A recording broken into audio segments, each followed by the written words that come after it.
Welcome to Cannon Fodder, a behind-the-scenes look at the Glass Cannon Network.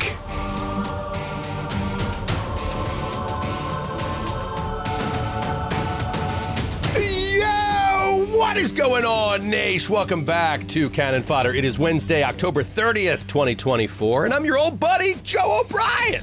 And I'm Troy. I just emailed the Get in the Trunk cast to say we'll be starting late today, Lavallee. Fodder is going to run over into our Delta Green game, unfortunately, but we're here for you, Naish. We're here to give you the hot news, the hot topics coming out of the Glass Cannon Network, including a tight look at a controversial episode of the Glass Cannon podcast this past week. We've got a We Are Stupid from Professor Eric, and of course, a nice juicy listener mail straight from the Naish. It's good to see you, buddy. You weren't on last week. It's been a while. It's been a while since you've been on the FOD. It was so cool. You put the schedule up in our shared task manager, and I saw that it was with the Legacy Agents crew, and I was like, I got the week off. Yeah. I didn't know. I was like, awesome. I'm in so much pain. I don't want to do this. I was very excited. I wanted the whole Legacy crew to come out. Unfortunately, Nick had work come up, and he has to prioritize Marvel. And so we were unable to get Nick. Unfortunately, we really wanted him there. But we had a great time talking Gatewalkers and talking Legacy. It was a really, really fun FOD. But now we're back to the classic Joe and Troy. Let's hit the news really fast, and then we're going to spend a lot of time talking about the episode this week because it's a juicy one. Oh, so much juice. Light on the news this week. I guess biggest news coming out of the Glass Cannon Network is today's Matthew's birthday. Hey, go wish happy birthday to Matthew Cabot-Caz on social. Shit. Funnily, it's also Paula Deming's birthday. Happy birthday, Paula Deming. I'm going to send one of them a picture of my wiener. You guess which one. That would be.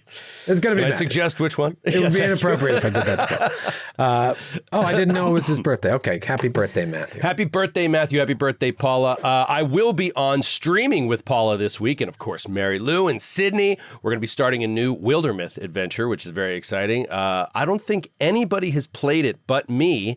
I know it's a couple years old now, but I was shocked that particularly Paula hadn't played it, and she owns it. She just has it on Steam and hasn't played it ever, and so this is going to be a great intro to that awesome storytelling role-playing game, so we're going to have a good time with that. That's Friday, this Friday at 12 o'clock Eastern Time. You got to tune in live to see the start of what could be a campaign. We may do several sessions of this. We'll see. It should be fun. I saw that Overcooked clip. Looks like you guys had a blast with that one. Isn't that fun? Yeah, it was really, really fun. Super intense. It's amazing.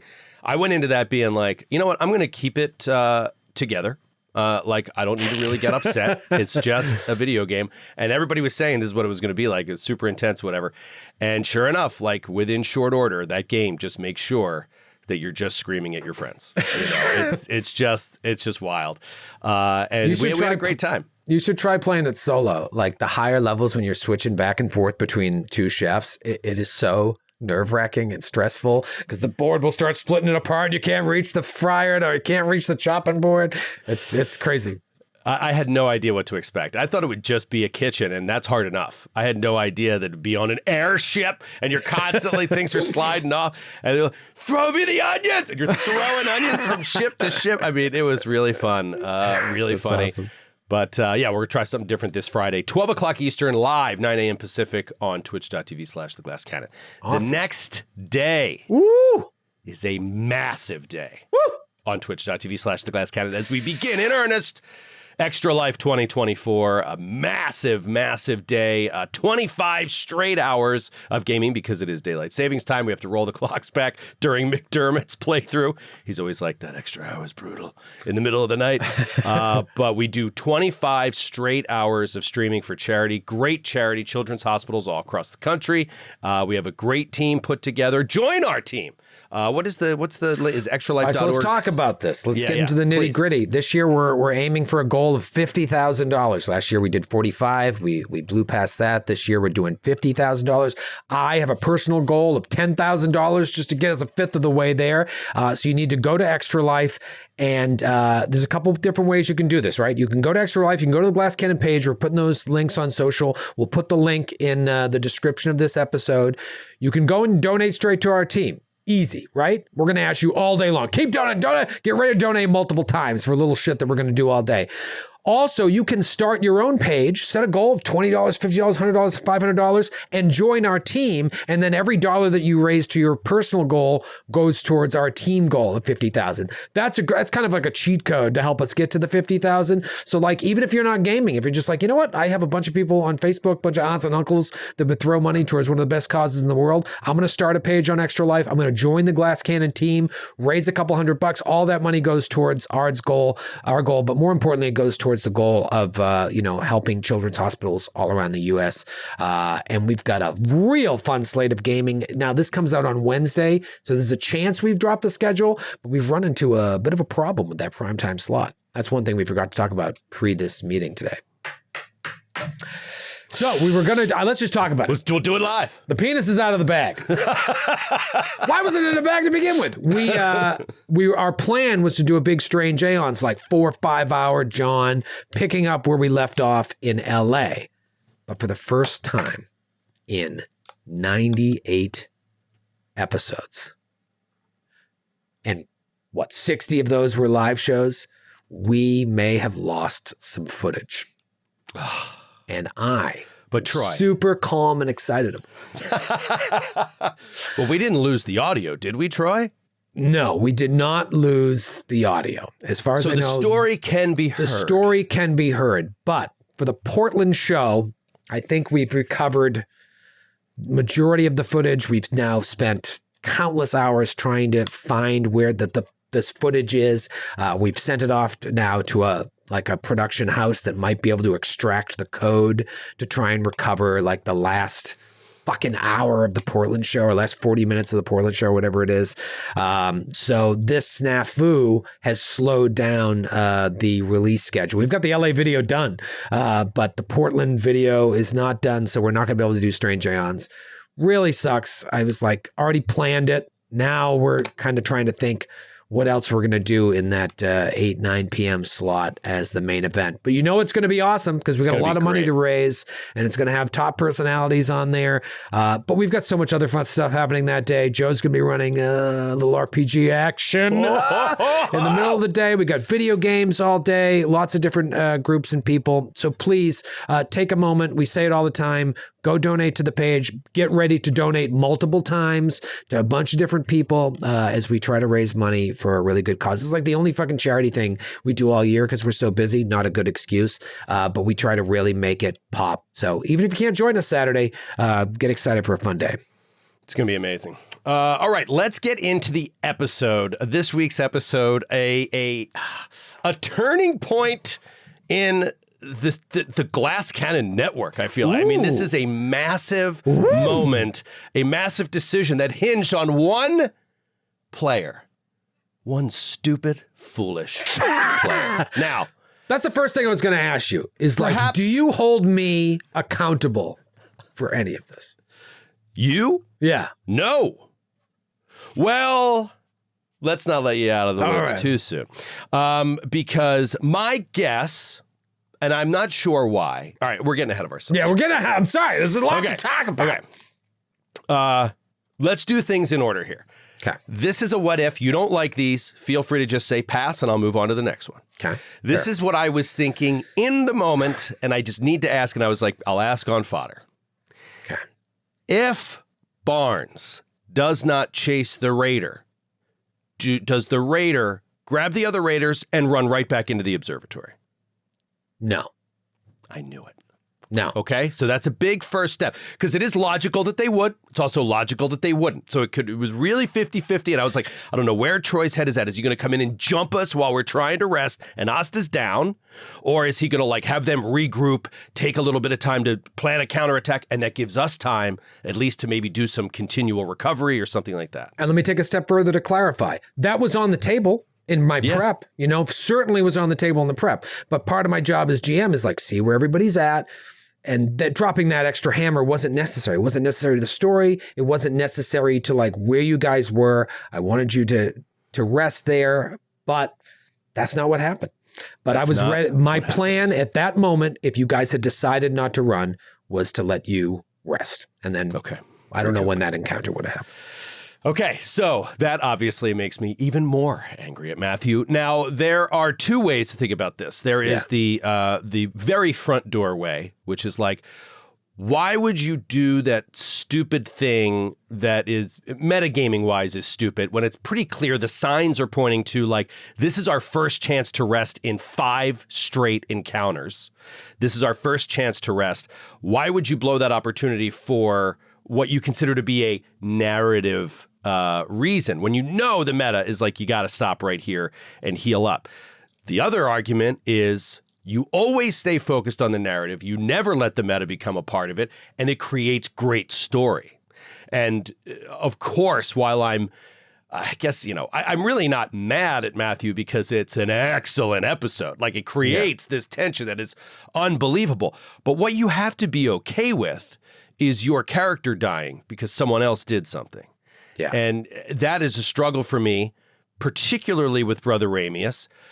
But I'm thinking, it's Goodnight Saigon, right? Billy Joel. It's like, if we all go down together, then I'm happy. Like, if it's a story where we have this epic end because we focused on narrative and not meta, and it ended up being a TPK, I would not be mad. I'd bust his balls about it literally forever. Right, for the rest of his life. Yeah. But I wouldn't actually be mad about it. I'm not actually mad about the decision at all.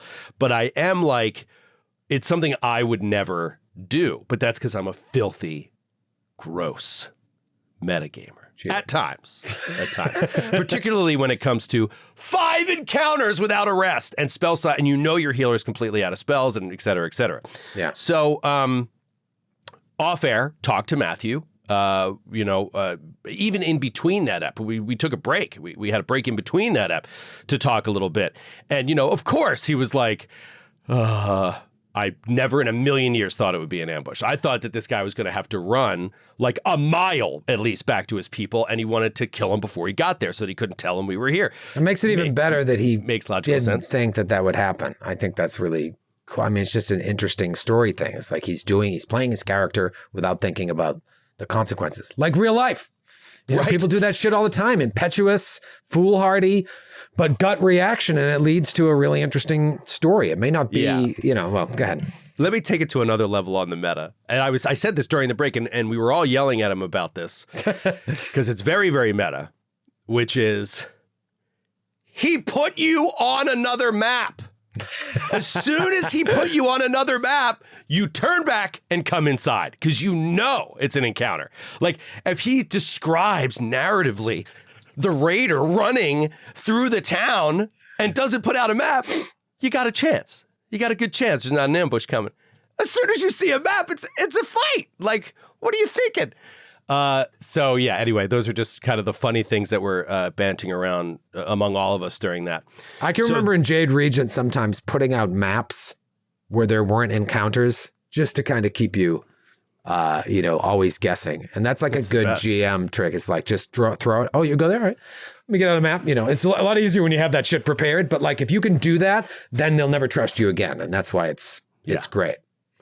I love, this could be borderline entrapment, like illegal, but I love, and I've done this before, like putting out a map and putting out pawns for a non-combat encounter when it's nice. Like tense, and immediately start by rolling initiative, but not have the enemies attack. But if they roll high initiative, you see in this situation, like, do they just attack because you rolled initiative? Or are their heads really in the narrative? And do they say, hey, whoa, wait a minute, there's a misunderstanding here. The other people don't have weapons out yet, something like that.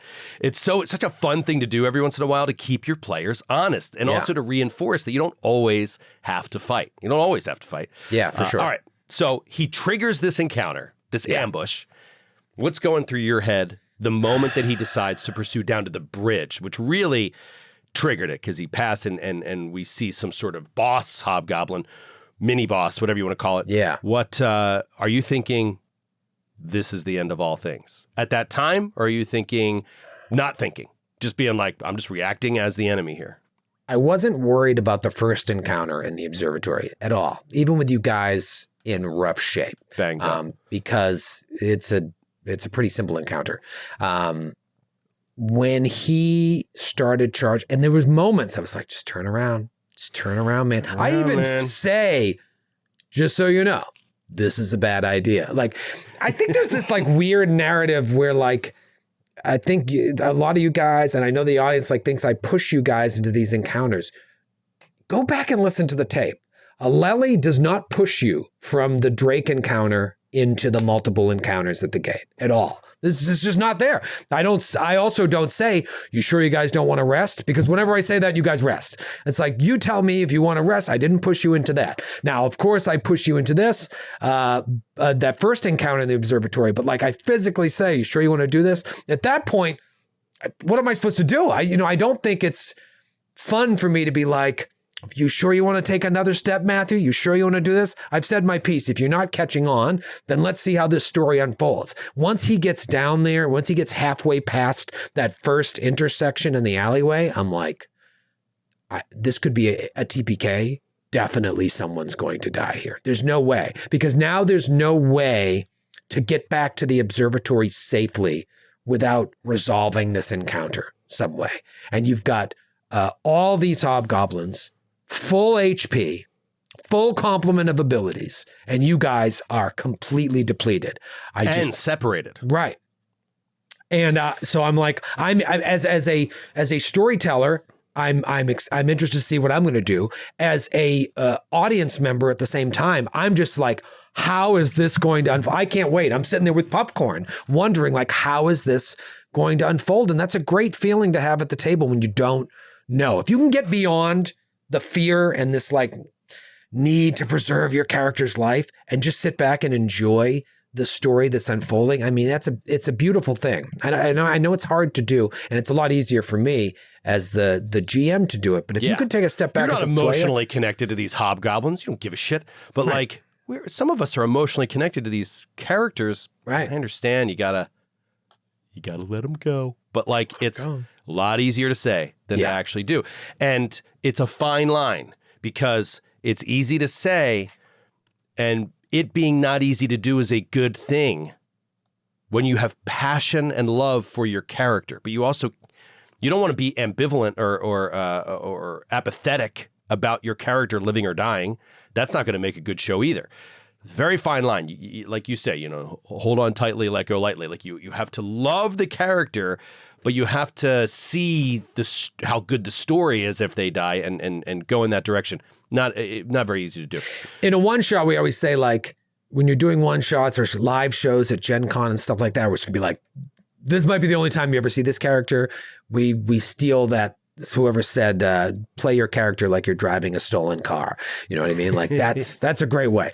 Cumstone is the only one that I think plays that way all the time. And it just kind of works for him. You can't do that with these characters, but it really is a tricky thing to be so fully invested and love these characters and not play so safe that your main concern is preserving their life.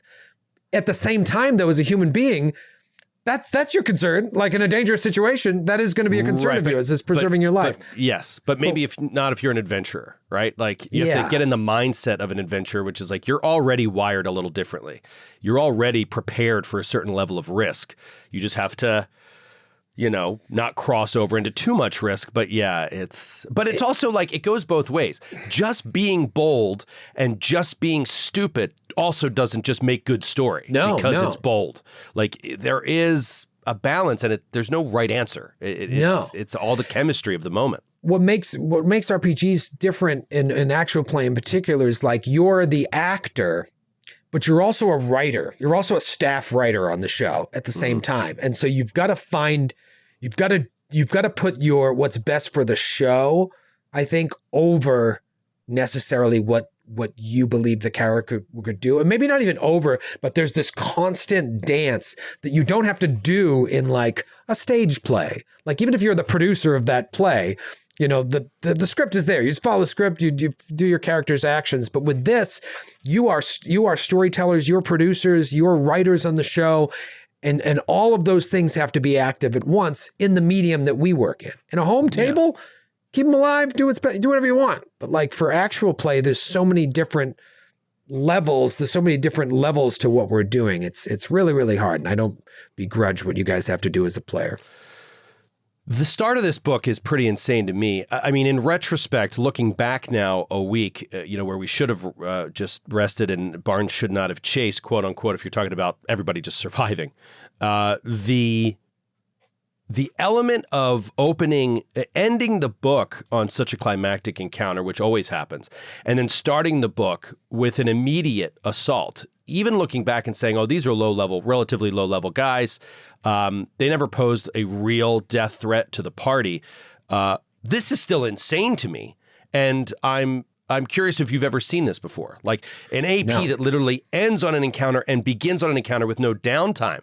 These APs typically, sometimes they're a month or more in between, or they say, oh, you're on a clock, things are rushing, but it's always the next day or something. This seemed so immediate. That's a crazy design choice. Yeah, I mean, it was one of the things that really attracted me to it. I was like, oh, this is different, especially that you've got that multi-level encounter to end the book, which was so unique and new, and then you're thrown right into it. And let's talk about the elephant in the room. Let's talk about the level up, because I'm sure you guys are wondering, where's the level up between books? Oh, I didn't think about it. I don't think you always level up at the end of a book. Do you always? If I've read 100 of these APs in my memory, which is degraded every day by alcohol, I think there was one book where you didn't. If you use milestone leveling or XP or whatever, I think there was one where you didn't. But I could be wrong. So let's say, yes, at the end of every book, you do level up. At the beginning of the book, because these books are written for like characters there are some people who just like play a book, I guess. Like this is an adventure written for 4th to 7th level characters. You know what I mean? So there is this idea that you should be the next level when this book starts. To me, I just didn't see it. You know what I mean? Regardless of how I do leveling, if I use XP, if I use milestone, if I use my own system, it just didn't make sense for me to be thrown into this and have you level up without resting, because that's the way we've always done it, resting. Now, maybe in that transdimensional jump between worlds, you could have leveled up. Yeah, maybe. But it's written for Sakawachi to come down and give you healing potions. You know what I mean? And so I just was like, let's see how it goes. I'm gonna really see how it goes. Now, does that mean after that first fight, if you had rested, I would have leveled you up? I'm not gonna say. Maybe. Ask me again in a couple weeks. But I'll make a note here. Now we're in it. Now we're in it. And does it make things extra dangerous? Of course it does. And maybe that's not how a lot of people play Pathfinder, but like I thought it was fucking awesome, and I still think it's awesome. We've talked about this now on a couple weeks of fodder, as we have been really on fumes here for multiple encounters, and with TPK seeming like a reality, you're not pulling back off of anything you said before, I presume. Should the listeners be prepared that if there is a TPK, that Gatewalkers will end and a new adventure would begin? Like, is that still where your head is at if this results in a TPK? Like, do they need to know that could be a possibility here in the next couple weeks? It could be a new game. I'm trying to think how you want me to answer that. Yeah, I think so. I think it'd be fun. I just think people need to be prepared. Sometimes you don't want to pull the rug out from under the audience. I prefer to do that. I think that's a much more exciting, emotional thing. You said it. You've said it. Ready. I'm just saying, are you still in that? I'm going to punch you in the face. I'm going to punch you in the face soon. Get ready. Get ready. It's a lot better just punch someone in the face. But yeah, I don't know. You said it on air. So I'm just saying, are you still there? I am still there, I think. But I'll tell you why I'm still there. I'm still there because it's an interesting choice, I think, for the network. Not because I don't like Gatewalkers or because I don't think Gatewalkers is popping. I just think it's an interesting choice for the network. And so that's why I think it's also narratively difficult to resolve an entirely new group in Gatewalkers. Maybe, but I see that as a challenge. You know what I mean? Like, I wouldn't be doing it just because, like, Riddleson can have another group ready to go. You know what I mean? I could pick up that story. If anything, that might be even more interesting. Backup crew. However, I don't know. It's like that. It's like bringing in romance into Get in the Trunk was purposeful on my part because I was like, I want to, we've never explored that. You know what I mean? Bringing in Colonel Luther, an LGBT character, was like purposeful on my part. I want to bring in a guy where that's just a part of his identity and it's not a big deal. And it's like the first gay character on the network. It's like having this be a TPK and just being like, end of adventure. We're starting a new one in 2 weeks. That's interesting to me as on a network perspective. So would I still do it? Yes. Okay. Let's just talk about the very, very, very end. Yeah. Why did you end the episode after you rolled the die and before you revealed the results? Like, I guess the more direct question is, did you know you were going to do that before you rolled the die? Or did you decide in that split second after you rolled the die to end the episode? I don't remember. You know, I have a timer that I'm looking at and I'm like, usually I'm trying to feel out where an end of an episode is. And sometimes I just see it. Other times I just like, oh, there it is. I think this was a whoop, there it is moment. Cool. It's like, because there's the Cliffy. You know, we're in the middle of a combat that has no end in sight. I've got to find a Cliffy here. I don't want to play this out for another half hour, 45 minutes, however long it's going to fucking take until all of you die. That was it. And it was fun. I don't think we haven't done that one in a while. I think there's some Giant Slayer. I don't think we've done. Yeah. Maybe there was like, I'll Giant write Slayer down the result of this roll and we'll find out what it is next week or something. I think you did that once in Giant Slayer. But I think the decision was a good one because the first horrible moment is Barnes running down there and triggering the ambush. The next horrible moment is Zephyr exposing herself to this attack of opportunity, which if she goes down and Buggles is down, it's very, very, very bad situation. So it's a turning point. I think it's a really good place for a Cliffy, and because the whole combat changes after this, you know, for good or ill. We shall see. I love it. You know, I had a thought of what this book would be like, and obviously I'm making some changes, and I think I'm going to make even more as I dig into this because I'm like having fun doing that. But just seeing how it unfolds, how it's unfolded already is like, it's almost like reinvigorated me. I really, really enjoy it. And I know a lot of people didn't like it, which I think it's interesting. There's this disconnect.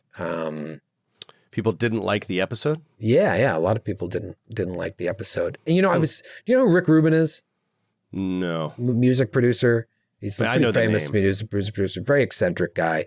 I was watching this, like TikTok thing came up and he was being interviewed by someone. So it was only like 30 seconds long. And I was listening. I was like, ooh, this kind of feels like where I'm at in my artistic journey right now. And the guy was questioning him on it, like this thing he wrote in his book where he says the audience comes last. And he's like, what do you mean by that? The audience comes last. And he's like, when I'm making stuff, I don't think about how the audience is going to receive it. Don't think about like, I'm going to make something that I know the audience is going to like. I'm going to do this because they're going to like this. He's like, when you go down that road, you can never have your finger on the pulse of what the audience is going to like. So like, don't think about them. Make something that you yourself enjoy. He's like, make something that you yourself would enjoy, because when you do that, you're so invested in it, you're going to create something.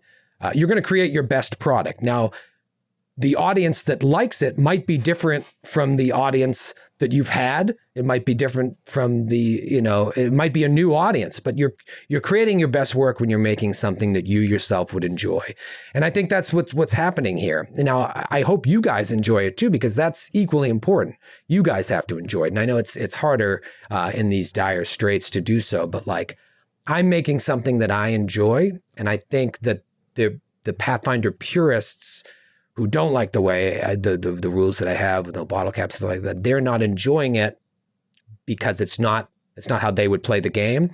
And I get that. And that's why we have Legacy of the Ancients and Blood of the Wild. You got Legacy of the Ancients, which is like the best home game because Skid runs games like a warm hug. You know what I mean? You listen to Skid and you're like, I would kill to be at that table. And then you got Blood of the Wild, which was like this was like a personal challenge for Jared to like show everyone, like, I can be this brilliant improvisational DM and I can also work within a strict system. And then I put Mary Lou and Paula on there because I know they're workers. They're going to make, they all come together with you and Skid to make that system sing. We have those shows. Those shows people love. I would never listen to either of them. And that doesn't mean they're bad shows. They're just not for me. So I'm making Gatewalkers. It's a show that I would enjoy. And when I watch these episodes every week, I'm just like, from the banter, from like the whole way it's structured. I watch these clips. I feel like such a fucking loser laughing at our clips, things that I've seen 3 or 4 times. But whenever Francis sends me the finished clips and McD posts them, I'm just like, man, this is the show that I want. And I think it's going to keep getting better and more exciting, whether or not we change stories. But I'm sorry that people don't enjoy it. Those who do, though, I think you're going to be in for a fun ride. Yeah, I'm not really seeing what you're talking about. I suppose this is a subreddit thing, I guess, but I just... Subreddit and Discord, yeah. I just kind of hang out on YouTube, and man, people love it. People love it. I mean, there are some complaints, but yeah, you get it's people a lot that of are combat. just like 5 stars, amazing Cliffy, one of the best episodes yet. So yeah, it's all over the place. Yeah, it's mainly the subreddit, and it started to come into the Discord as well. And it's a lot of the same voices over and over again, but like, it's okay. I mean, I watched this episode like, how could you not love this? This is like, it feels like these crazy situations. Like, how the hell are they going to get out of this? And then if you do, it's really exciting. If you don't, that's exciting as well. I love this comment from @TravisMCCG on YouTube. I love the bravery or the stupidity. I haven't finished the episode yet. And then it says, edit, I finished the episode and it's stupidity. Poor Matthew. Yeah, good one. So, all right, well, then let's see what Professor Eric has to say about it, because Professor Eric's going to weigh in on a very, very important episode with a lot of technical aspects. Bam! Right out of the gate, first sentence from Professor Eric. Extremely clean week on rules. Nothing that had any outcome affected the outcome at all. Wow. Did you hear that, everybody? Did you hear that? I don't think they did. All right, so there were some mistakes. So let's see. The first 2 rounds, until Barnes caught up with the Hobgoblin, felt very good in terms of still running it in initiative and players coming up with interesting ways of working within the 3-action system. The aquatic combat rule summary you got was correct. Good job resolving that one quickly, because aquatic combat can be complicated. The Hobgoblin who was fighting Buggles was stunned 1 by Zephyr's stunning fist, which is important for blocking their reactive strike, which we know they have, for blocking it, for stopping them for having a reactive strike. But it was never triggered during the stunned duration, so it had no impact, unfortunately. That's something we would have easily missed. Yeah. As mentioned last week, the leader retreating back to be adjacent to 1 Hobgoblin. Oh, we said this last week. Are you aware now that the formation, it needs to be 3 of them together, not 2? Oh, I can't remember. If they're side by side, no bonus. 3 of them have to be adjacent in order to get the formation bonus. I can't remember what was going on in my head at the time, but and he said it, and Professor Eric said it last week. We covered it in the FOD, that they don't get the bonus until they have 3, but it never actually impacted any rolls against AC, because the raise shield action always gives them a net. So those 2 bonuses don't stack. Yeah. But the shield was a +2 bonus, and you were adding it as if it was +1. So you were giving +1 from that and +1 from formation. The net was, it was actually just +2 from the shield. But so the end AC was correct. End up being correct. Yeah, it's interesting. Yeah. Those are one of those ones that in hindsight, I don't mind if I mess up or if I change on purpose to kind of accommodate the 5-person party. I know a lot of people don't like that, but like those little minor things with the difference of 1 or 2 AC. Yeah, give them a +1 if there's just 2 of them. Yeah, now that makes a huge difference in 2E as opposed to 1E in addition to an AC. But those one of those ones that I like, I don't mind if I screw up, because I'm like, okay, there's 5 people and I don't adjust a ton, so it's okay. But it's good to know. I can't remember what I did in the moment. That's important. The Hobgoblin, this was another time. The Hobgoblin was stunned. Oh, this is the same one that was stunned, so didn't get the reactive strike. The Hobgoblin was stunned, so no 3rd action. The shield could not be raised, but it was never attacked. It didn't factor in. Okay, now this is going forward to next week. This is just an FYI for you. If, for some reason, Zephyr is successful in what she does, Professor Eric points out, if she wants to carry Buggles, there's a table in the player core for the bulk of creatures.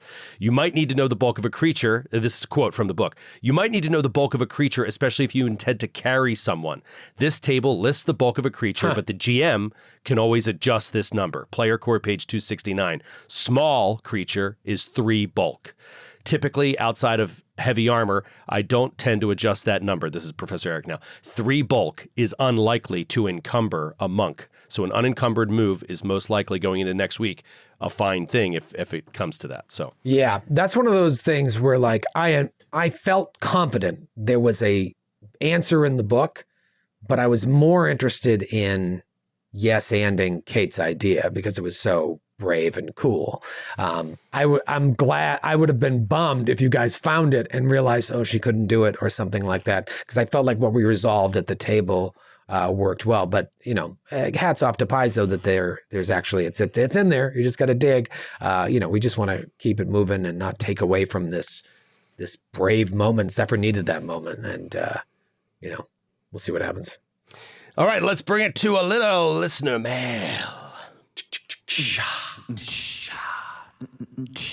I wished Matthew a happy birthday while we were recording this, and he goes, "It's tomorrow." That's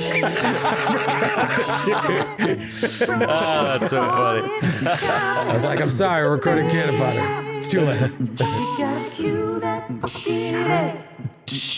It's tomorrow in our world. You're so good at doing it. Like you're like, "Oh, it's today," and I'm like, "Wait, oh, damn it." Because even when you said it, I'm like, I thought he was a day before Skid, and Skid's on Halloween. Such an idiot. I'm out of practice. All right, this one from Ryan from Portland. Ryan did attend the Portland show, so that's awesome, Ryan. Thank you for coming. He'll see it. Yeah, you saw it. What so few people will. Hey there, old pals. Not sure if this is the best venue for this cue for the FOD, but here it goes. On a recent FOD, you answered a question about how you create the illusion of not recording episodes back to back by having an unwritten rule about not continuing running jokes across multiple episodes. This made me wonder about other quote-unquote rules, implicit or explicit, that you have in order to establish a GCN house style, sort of like a show Bible for a TV show. I'd love to hear you and Troy talk about what you think a GCN show Bible would include and how you prepare new guest stars to be successful in GCN games. I think it's a great question. Yeah. We have talked about this in the past, and we have had these conversations with guests when they come on. What do we do? How do we present things? What are a little different? I don't know. What jumps to top of mind for you about how the GCN runs games? It's interesting because we just had a meeting, you and I, before this, talking about creating systems, and it'd be good for us to have a written system on how we do a GCN show so that, we can eventually have other people make GCN shows without any of us. But at the same time, it's important for each show to have its own vibe, right? Like I like 10 minutes of banter for all of our shows, 10 to 15, sometimes it goes over. And then the show, giving at least an hour of show, and we'll see you next week. And everyone kind of follows that thing. But I think about early on when we started doing remote recording and we started working with those LA people, one of the first things we said is don't mute your mic when you're not talking. You know what I mean? This isn't a Zoom business meeting. You know what I mean? Your reactions are a part of it. And so one thing we always stress to people that aren't within our core, although everyone now that we work with is in our core, but early on, it's you don't just sit and wait for your turn. Your turn is constant. You are a part of this. Laugh at people's jokes. React to their turns. Yeah. Comment on things they did. Yeah. And, just trying to make things get away from just rolling and reading results. It's turn those things into storytelling moments. But everybody does this now, but I guess we kind of started that. We tell people to be narratively descriptive about their combat actions. Don't rely so much on just mechanics, but describing it. We talk about the importance of the audio audience, not forgetting the audio audience is there. And so you can't lean on a crutch of the faces you make or the funny bits you do on air. Here and there, yeah. Here, when you're on a map saying I go to this square or that square, here or there. Describing where I come in behind Buggles, little things like that make a big difference to the audio audience. It makes it better for the video audience too. You know what I mean? It's just always be more descriptive. I mean, it's lazy English to just say here and there. I mean, that's literally, I learned that from an English professor in high school who was excellent at what he did. And it was all about how much he hated using these basic words. I can't remember what the name of the grammatical term for those words are, but just those all-encompassing words. He's like, no, like be specific. Tell people what you mean in every sentence, what you're trying to say, by being descriptive and not relying on assuming people know what you mean when you use these general terms. I think that's part of our house style. We also, there was a time early in Blood of the Wild where that is run by an outsider, quote unquote, and featured 2 new guests who are very dominant personalities, Mary Lou and Paula. So like this show felt like the first show that was really run and was really dominated and had a vibe that was outside the Glass Cannon network, where Skid and I were just kind of guest stars there along for the ride. And early on, I had to like make changes. I had to like tell them things that we do that I didn't realize we did. And one of them is the banter. And I didn't say you need to banter for 10 minutes, but like Jared would start a show and get into it within the first minute or 2. And Jared would introduce the cast every single episode, because he was used to coming out of Stream of Blood where there were new casts all the time and it was always live. It had like a live show feel. It's like, this is different. It's a weekly podcast. This is like a family. People get to know everybody on this show. You don't really have to introduce everybody every week. Then it was like the end of the show, I remember, they didn't know how to end the show because it's a new group. You don't really have it written down. Nobody's decided. And so every time it would be this awkward, Jared would thank the audience for listening. Yeah. He'd thank us all for playing. He would name us all again, like you were signing off of a live show. Yeah. And so I had to explain that one of the things that we do, and I do think this is very unique to us, is we always have that we'll see you next week moment. There's some sort of moment where you say that the thing is ending, and then we bant out for 10 to 20 seconds. Like bant out. Yeah. We keep the mics rolling. We keep talking. And sometimes what we keep saying is not in the episode. It fades out as the music fades up. But the idea is you don't say goodbye and then everybody's quiet and then the episode ends. It's like you're all still at the table. You're all still talking, jawing as the episode is fading out. And I realized that was something you had to say and you had to plan. Yeah. But we just did it naturally from an early stage. And so, it started with "Fuck you, Troy." Fuck you, Troy. I'll kill you. Yeah, exactly. So like little things like that became, part of the show Bible. I'm trying to think what else. I think those are some really good points that you brought up about, it's always your turn. You always need to be involved in the show. You don't just sit there and not say anything until it's your turn. Feel free to hop in whenever. We don't mind people being anachronistic with their jokes, and, you can come in and, comment on what's going on. And, we do. Breaking the fourth wall. We're fine with breaking the fourth wall. Fine. Yeah. Going back and forth. Stopping to talk about something in your life that may, you got to feel it out. Same thing with comedy. It's like, there's been episodes, remember editing Giant Slayer, where like there'd be a bit, somebody raises the bit, somebody else raises the bit, and then someone else would always come in and like just take it too far. We just cut that out. You know what I mean? It's like, you just learn that. You learn that chemistry with the group is like finding your time to speak while always being on, finding when to continue the joke and when to let it die. It's a rhythm.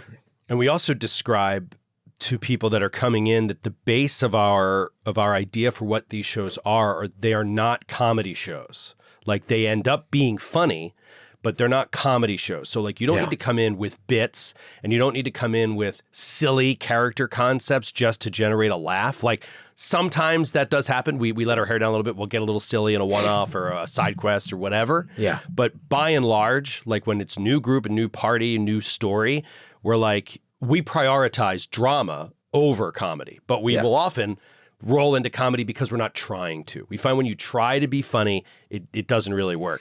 If you're trying to tell a serious story, but you're ready to crack jokes at any point, it makes everything better. It's funnier and it's more dramatic when the drama moments hit. Feel free to lean into drama. We tell people that like serious moments are great. We love serious moments. And so, because a lot of people I think can come to us and think that we just want silliness all the time because of some of our clips and stuff like that. Yeah, it's like, no. That's not the priority. That is the beautiful surprise that comes out when you're being serious about the game, That's just always interested me as an artist, is like turning on a dime between super dark and super hilarious. Because it causes this like reaction in the viewer. And I think we've just kind of perfected it without talking about it. Yeah. You know what I mean? And that's really cool. I think it's one of our hallmarks. But yeah, you can't, that wouldn't go in the Bible. You know what I mean? You just kind of, it's so hard. Yeah. Like little technical things about how we post-produce shows and stuff like that. That would all go in a Bible. But yeah, some of these things are fully unwritten and will never be written, but you just kind of feel them out over time. Anyway, thanks for the question, Ryan. That was awesome. Thanks for coming to Portland. We appreciated having you there. And man, that Portland show was awesome. You can hear it. You'll hear it on the podcast one of these days in its entirety. But yeah, dealing with the video as we speak. So that's going to do it for this week, bud. Thanks for coming back on the FOD. Oh, pal. Oh, Chief. Old Chief Rocker. All right. Always a pleasure, Naish. Remember, Extra Life this weekend, huge deal. Remember, Friday at 12 o'clock Eastern first, me, Paula, Mary Lou, and Sydney streaming a Wildermyth. That's going to be so fun. A new story starting there. And then Saturday starting at 8 a.m. I think Troy, right? Aren't you right up out of the gate? Kicking things off, yeah. 8 a.m. Eastern time with Troy. Get up at 5 a.m. on the West Coast. Set an alarm, hang out with Troy. And we're going to start raising money for a really good cause all day Saturday, into the night, and even into Sunday morning. Really looking forward to it. Stay tuned for a very special one-shot hosted by your good buddy, Joe O'Brien. It's going to be great. All right, we'll see everybody. Take it easy. Bye.